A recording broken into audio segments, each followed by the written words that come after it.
Every pony. I feel a bit more refreshed. After nearly a week of sleeping, well deserved at that, I feel like a new mare. Anyway, hello, every pony. It's Lotus Moon. I do hope you enjoyed Month of 11. I worked really, really hard on it. And as you saw by the formatting, I skipped over my usual intros and outros. I just wanted to try something new for that month. I might do it again for Month of Macabre, so just be forewarned about that one. Anyway, this story is, well, one of the requests that I took on while doing all the edits for Month of 11. And this request came from Eighth Flame, and I guess is well deserved. I owe him back for his part in Twilight Sparkle accidentally buys a Clotbot. I think I broke his sanity with that one. This story is, well, it's a crossover story between My Little Pony and Star Wars, if you can believe it. Now, I am not a Star Wars fan, but Safi is, so I'm pretty sure he's definitely going to enjoy it, if it doesn't break his sanity first. Anyway, please enjoy, every pony. The Last Milk. Written by Balder. Drink or not to drink? There is no try. I can't believe how large they got, Rainbow Dash complained in reference to their swollen udders. Ever since they were rescued from the cocoons in the changeling hive, they had been suffering from a hormonal imbalance that had caused them to lactate, despite the fact that none of them were pregnant. The atmosphere around the friendship table was gloomy, and Twilight was at a loss on how to improve everyone's mood. The weather today was amazing, but none of them wanted to take a step outside so long as their condition remained. So, we just sit here, inside, and wait this out? Rarity asked. Twilight tapped her hoof against the table. There had to be something she could do to make this embarrassing situation more tolerable. How about we chillax on the roof? Rainbow Dash said and pointed at the ceiling. We still have our sun chairs and everything. But what if a reporter flies overhead and takes a picture? Rarity replied. Imagine the scandal! That's it, Twilight happily exclaimed. Last week, I discovered a magical island resort. We can stay there and relax until we're back to normal again. Really? Pinkie Pie asked and began bouncing on her throne. The added weight down below made it into an alarming scene. I don't care, Rarity said, so long as no paparazzi can see us. Twilight and her friends appeared in a flash on a rocky beach. The two suns up in the skies made it obvious that they were no longer on the same world. But Twilight wasn't worried. The island was brimming with magical energies, the reason she was able to locate the island in the first place, and she could easily use it to return home after she'd rested for an hour or so. I guess this is okay for chillaxing, Rainbow Dash said, and took out a blanket and an extended parasol from the travel bag around her waist. Hey, has anyone seen my sunglasses? What the heck is that? Said Applejack, and pointed a hoof at something moving further down the beach. Twilight had to squint her eyes, but it seemed like some sort of biped was coming their way. It looked old and disheveled as it approached, and it was dressed in a worn brown cloak. And its side, it held a bottle of sorts.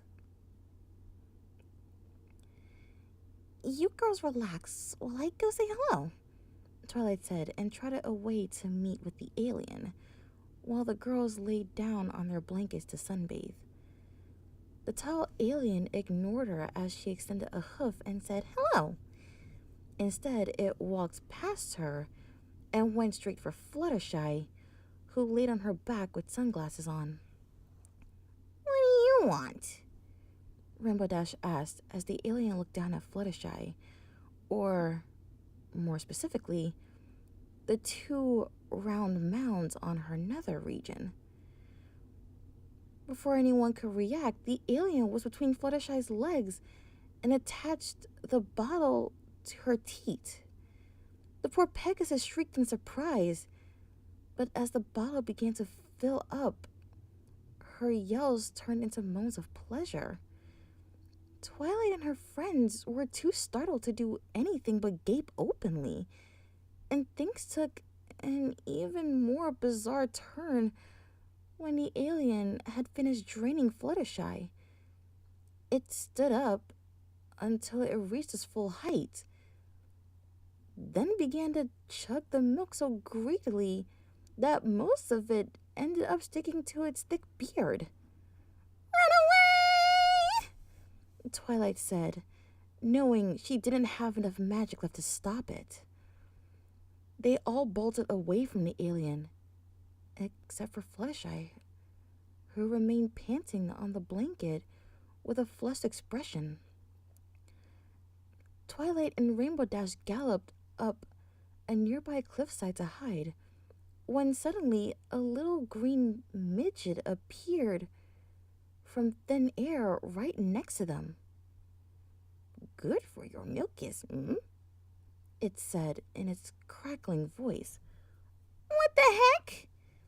Rainbow Dash said, and turned to swing at it with her right hoof. "Get lost, you pervert!" The punch went right through the magical alien's head, and Rainbow Dash lost her balance and ended up on her backside. "Luminous beings, are we?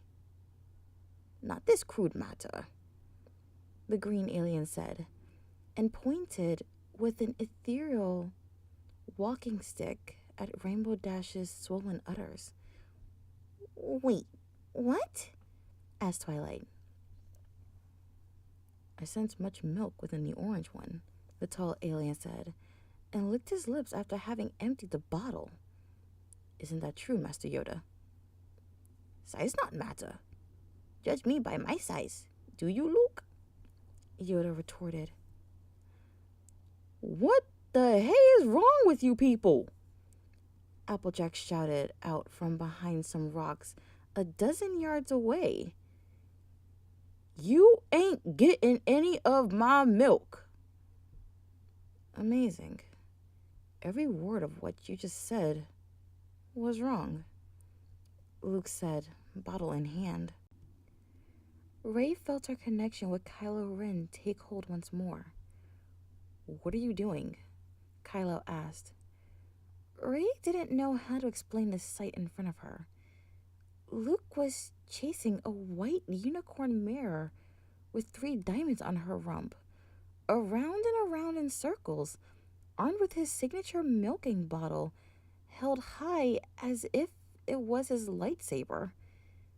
The unicorn neighed in distress, but eventually tripped on a small rock and rolled around on her back, allowing Luke to quickly get into position with his bottle.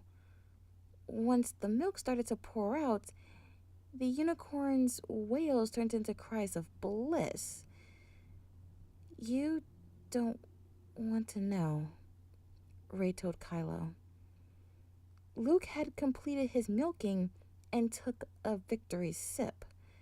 It was at that moment he noticed Rey's connection and aimed the bottle straight at her. With a force-enhanced push, the milk erupted out at an incredible speed and hit Rey straight in the face. Kylo Ren was shocked as the connection was suddenly severed. Some kind of white fluid had splashed across his face and now dripped down his cheeks. He took his gloved hand and wiped himself and inspected the foreign substance on his black palm. Driven by curiosity, he dipped a finger with his other hand and tasted it. "I'm done," he said, and threw his lightsaber over his shoulder. Luke Skywalker sat cross-legged on his favorite rock. In his metal hand was his trusted milk bottle that he had used on the purple mare. She had been strong with the Force, that one, but even so, she had been no match against the thirst of a true Jedi. He sensed that they had returned to whatever world they originated from, and sorrow overtook him as he would likely never be able to experience such a delicacy again. The bottle he now held contained the last milk. As the twin suns rose from the horizon, he chugged the remaining liquid and felt the force within him strengthen. He searched out far into the galaxy until he found his sister Leia. When he located her presence, he projected himself standing right next to her. Luke found himself on the deck of a Mon Calamari cruiser and instantly recognized many of its crew. "Luke!" Leia called, and he slowly turned to face her. "This is not what I expected," Luke admitted, and gave a quick wave to Admiral Arkbar.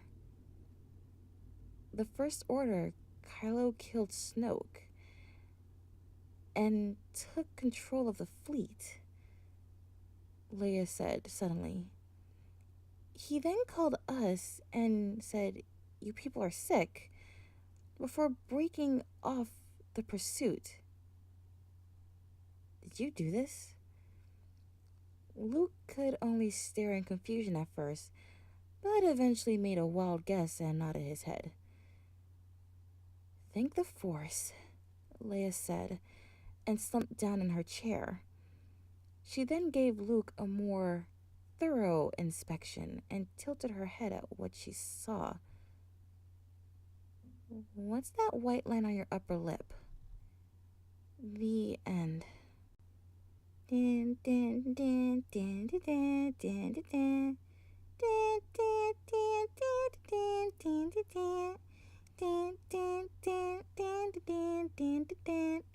Din, din, din, din, din, din, din.